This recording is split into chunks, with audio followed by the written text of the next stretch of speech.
I'm so excited. We are in Redding, California, and I just met the coolest guy here, and it's Dr. Neil Weiner, who has been recommending and using raw food for over 20 years now. Correct.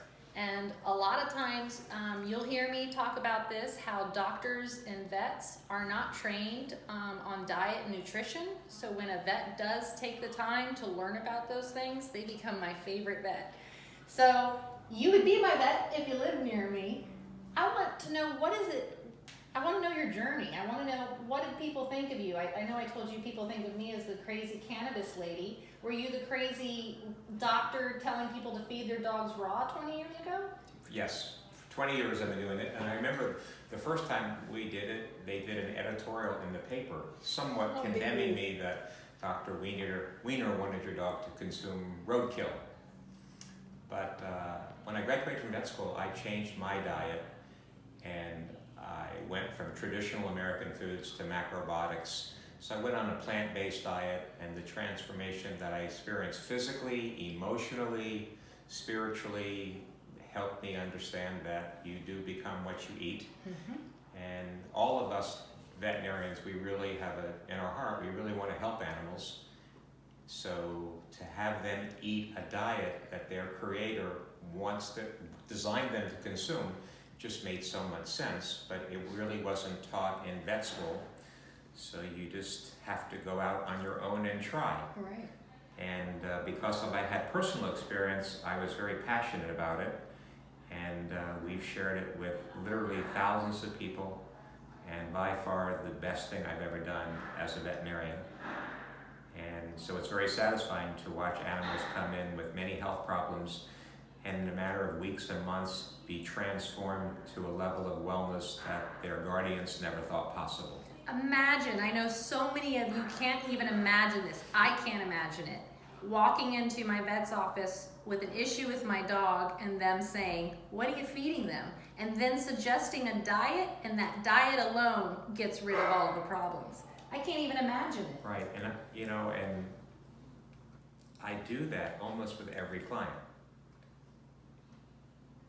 So the part that really feels good is that food is, and it becomes, your first medicine. Right. And if you have the right selection and the right attitude, and you feed this food with love, the greater majority of dogs go off of the disease paradigm that those animals are on if they're not eating the diet that their creator designed for them. So as a veterinarian, I feel like I'm doing my job. You are totally doing your job. Yeah. And I'm so happy to have met somebody like you. Yeah. When someone, because I just got in trouble the other day because someone asked me what kibble diet would I recommend, and I said I can't, because there's no such thing as a good kibble. You're the vet, so I want you as the vet to say, what's wrong with kibble? The major thing is that I would agree with you in the sense that I would not recommend any kibble-based diet to any dog or cat ever. And the major thing is that dogs really have no major requirement for starch because they get their energy biologically from the animal that they would consume. And every single dry dog food in America, regardless of who makes it, has 30 to 50% starch. The starch turns into sugar, becomes inflammatory for their body, and then becomes the impetus for the ear problem, the skin problem, the dental disease, the cancer, the bowel disease, the respiratory issues, the anxiety, the GI problems.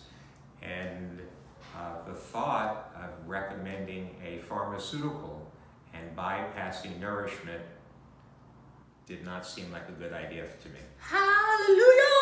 To me, it's common sense. I don't understand it. It felt irrational. The last year or so, it just becomes more. It feels irrational. Right. A dog comes in with an ear problem. There's no foreign bodies. There's no ear mites. It's had a problem after problem, and the dog is eating milk, biscuits, and kibble, and they're coming for help. And the thing that's really important is that these folks that come, they love their dog or cat. They would do anything in the world. And to bypass the information that the nutrition may be a part of the disease was not in my client's best interest, and I didn't feel like, I felt it was proper to talk about diet. So we've been doing it for 20 years. We started out with one freezer in our 2 veterinary clinics. We now have 30, and they are filled and emptied every 2 to 3 weeks. And the people that do it, they experience miracles. And there's also a sense of joy to watch the animal eat the food that's fresh compared to they watch kibble. You, and they watch you make it, and then cutting it in the vegetables, your love, your energy. It's just a wonderful healing dance that I was able to experience in my own life. So of course I wanted to share it with my patients. Well, this is something that I did, which is kind of funny, that I realized that most people do, is that I know that when I turned a certain age, I could no longer tolerate certain foods anymore. It was my body going, no, I'm not doing this anymore. You're not doing the dairy, you're not doing, all of these things. Sure. For the most part, I'm pescatarian, vegetarian. I eat my own chickens, eggs, but people don't realize that the same thing happens with dogs. So the number one thing they'll say, if I have a dog that comes to see me, and it's got all of these problems, the first question I ask is what they're feeding them. And then they'll say, well, I don't understand. I've been feeding them their whole entire life. But then when they turn to become 8, 9 seniors is when most of the problems I feel show up. And it's the same thing as us hitting a certain age and our body's no longer being able to tolerate the crap, and we've got to change our diet so that we feel better and not get diseases. I feel it's the same thing happening with dogs. Do you think that's got a little bit of extreme truth? correlation? Yeah, sure. So even though you've been feeding the same food for the past 10 years for your dog and they've been doing fine, and now all of a sudden they've got all these issues, that's why. Sure. I'll never forget when I switched my dogs to a raw diet. I always tell everybody it was a literal shit show, because if you've been feeding your dogs kibble, it's stuck in their colon, it's stuck in there. So a raw diet actually cleanses them, and the stuff I saw come out of my dogs, thankfully I have, call Billy and go, what, am my dog dying? No, they're not. Right. So, and you're gonna pay, I forgot who said this, but you're gonna pay the grocer or the farmer, or you're gonna pay the doctor. So you can either do a good diet, figure out what's making the difference. People will say it's too expensive, but you're either going to be going to your vet all the time and them putting you on prescription medication that usually has a side effect that causes another medication that they need, and now we're just hammering away at their immune system, and there's no way for them to fight it. And there is a reality that when a pharmaceutical is dispensed, the health of the patient is no higher than the pharmaceutical. Wow. And we all want more than that. Yes. If a dog has an ear problem and I'm continually giving the ear medicine, the health's really not changing. No.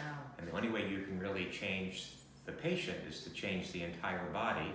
And the best way to do that is love, nourishment, food, and to respect nature. And their creator designed them and us to eat a certain way. And if we honor that, we have a fairly free, joyful, disease-free life. Yes, and we all want that for ourselves. We want it for our loved ones. We want it for the dogs and cats in our lives. We want it for this little guy. That's Blanche, for those of you who can't see. He's going to join the interview. And that's what's, I think, so important, is that we are on this tour to take charge of our pets' lives and get educated to know how we can do it the most natural possible. But this is what a holistic vet sounds like. So I know where I live, I don't have a holistic vet like you around me. It's very difficult. I now have some of the world's best at my fingertips. Yes, and you're going to make it on that list. All right. But this is the types of things that your holistic vet should be talking to you about. When you hear the word holistic, that means the whole animal. A lot of these drugs just suppress the immune system and don't take care of the problems, so you as the owner don't see them itching or scratching, but they're probably going to get another disease because their immune system has been suppressed and they can't fight it off themselves. I came here today to teach you about cannabis, medical cannabis for pets. And you were very open to it, and I know you've used it a little bit in your practice. I know that you've had some success stories. What are some of the success stories that you've had using medical cannabis in pets? Well, I think the success stories are somewhat limited by my own education. Okay. And the more I understand something, the more powerful I can be in sharing it. Good. So before we shared it, but we really didn't know what we were sharing. So we did have some animals that benefited for arthritis or anxiety, but as far as I'm learning more about it, I'm excited to use it for a multitude of problems. And when you understand something and you have a belief in it, miracles can happen. They do. And Yeah. one of the best things that you asked me was about medical cannabis is that you said, so are you telling me that I could suggest medical cannabis instead of prescribing Apoquel? And that would be incredible. Why would that be incredible? I mean, Apoquel turns the itch off, and it's expensive. As soon as you just stop the medicine, the itch comes back. So And I've heard it comes back bad, like even worse. it can. I So always, when I'm taking somebody off of Apoquel and onto a CBD regimen, I always go, it's probably going to get worse before it gets better, because I feel like their body's going to have a huge flare up and then come back down. It happens sometimes, but not all the time. So if cannabis or CBD related products could help allergic itching for dogs without having to use an expensive pharmaceutical, that would be phenomenal, and I greatly look forward to that happening in the immediate future. Good. Well, I can't wait for you to try it, because Yeah. I've told you, I've got a Frenchie on our logo because I've treated more Frenchies Yeah. with getting them off Apoquel and Sure. onto a CBD regimen that keeps them from itching. Because most allergies will be environmental or food, but some are hereditary. And when you're getting Sure. into these Frenchies and Labradoodles and Yeah. Golden Doodles that are so much inbreeding and bad breeding that they just come with the allergies. So you could do all the right things and they're Sure. still probably going to have something. Yeah, and I think I probably am unaware of the diverse applications that it can be used for.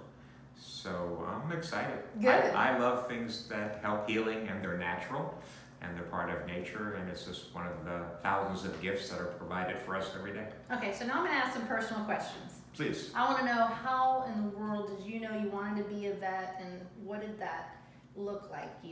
How'd you know you were good with animals?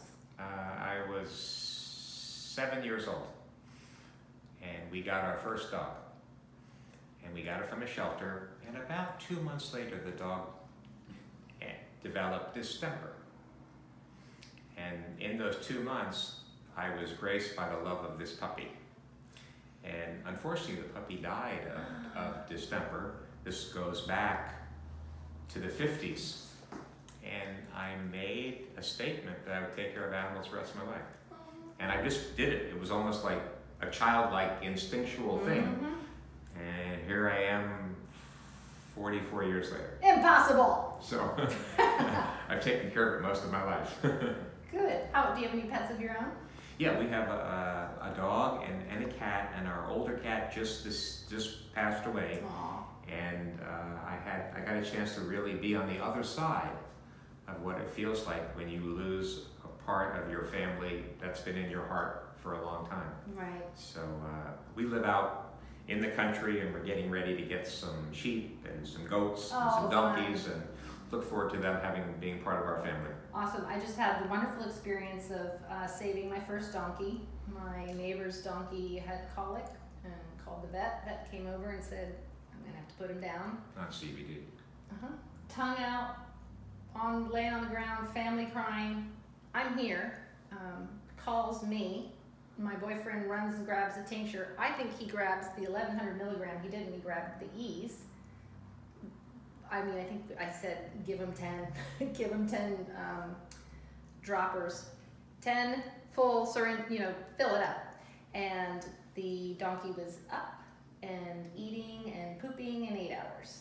So I just saved my first donkey. And what's great is that I don't know how it's gonna help. I'm just pretty sure I am. The number one thing I know is if I see an animal suffering, I know the suffering is going to stop. The pain's gonna go away, they're gonna be in a better mood. So even if I can do that so that it's not suffering anymore, that's why I always run to it. And that's why I think it should always be in the toolbox.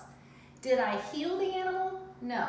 Now we got to figure out what brought that donkey to that condition. So then I pick up the phone and I call my friends and say, hey, Julianne Lee, this is what happened. And she says, I've rescued over 40 horses and donkeys, and most of the time they have ulcers.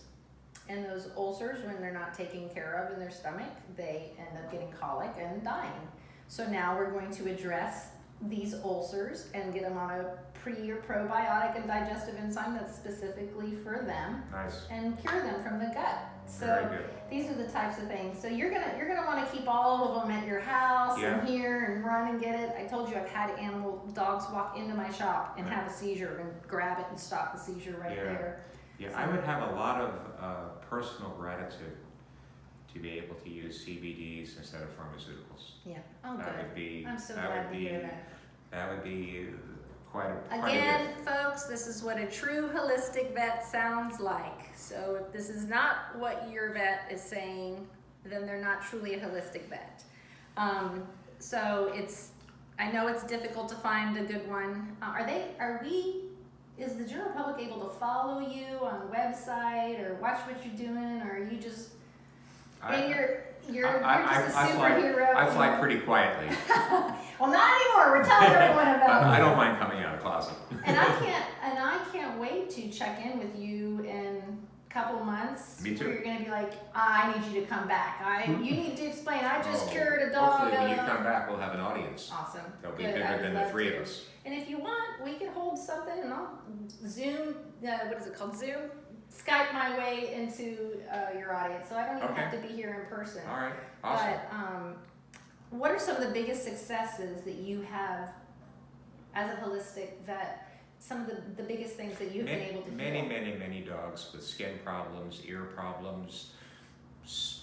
I would say, small numbers of cancer, arthritic problems, chiropractic problems, spinal issues, subluxations, bladder issues that have gone away with diet, and just a very different relationship with food and the dog or cat that you love, and a sense of inner knowingness that the goodness of this food will keep the dog or cat that you have healthy, and the joy that brings the entire family is awesome. And most dogs, as you know from wonderful Rodney Habib, are supposed to live for 20 years, and we're seeing a lot of them not make it to 10. Yes. 10 is like the death sentence now, and most of the time it's because of what they're eating. Sure. Or over-vaccinating, or over-medicating, or the pesticides that they put on our dogs to keep the fleas and ticks and mosquitoes off of them. So all those build up on a little dog or a big dog and really have an effect, and that's why we're seeing such short lifespans now for our favorite. I lost my first dog at 7 years old. Never knew. I stopped counting at $10,000 of how much every test, everything. Got an autopsy. Irritable bowel is the only thing that they could find. I'm like, well, now I know. I vaccinated her every year. I fed her shitty kibble. I did everything my vet said, and my conventional vet said. So I'm taking it into my own hands. My health, my pet's health. People should come. Do you have any suggestions for people who don't get to see you but are looking for a good holistic vet, of questions they should ask? How should they come in to be prepared? How to not be bullied into something that you do not want to give your own dog? I think if you have a sincere desire and you seek answers, whether it's the internet or websites or YouTube, and you ask for guidance, you'll be led to the proper veterinarian, the proper website to get the information you need. And it's the journey that you start on. And the fact that you have a heartfelt desire to help with this cancer or this ear infection, you'll get to the good place. Good. Yeah. Like I said, like anything, you might have to kiss a lot of frogs before you find your prince. Yes, that's true. But don't stop until you get what you need in your But I would say the starting point is really a transferring from a kibble-based diet to a fresh food raw diet. That's where the door opens up to health. Absolutely. You can add CBDs and other supplements. It only gets better. It starts in the gut. That's where 88% of our immune system is. So if we don't take care of our gut, We're a mess. The part we never wanted to look at had the answer. That's right. Yeah. Well, Dr. Neal, thank you so much. It's been a joy. Thank you guys. I appreciate you having us and spending time and meeting you. You are wonderful. Yeah, I enjoyed it. It's mutual. Thank you guys.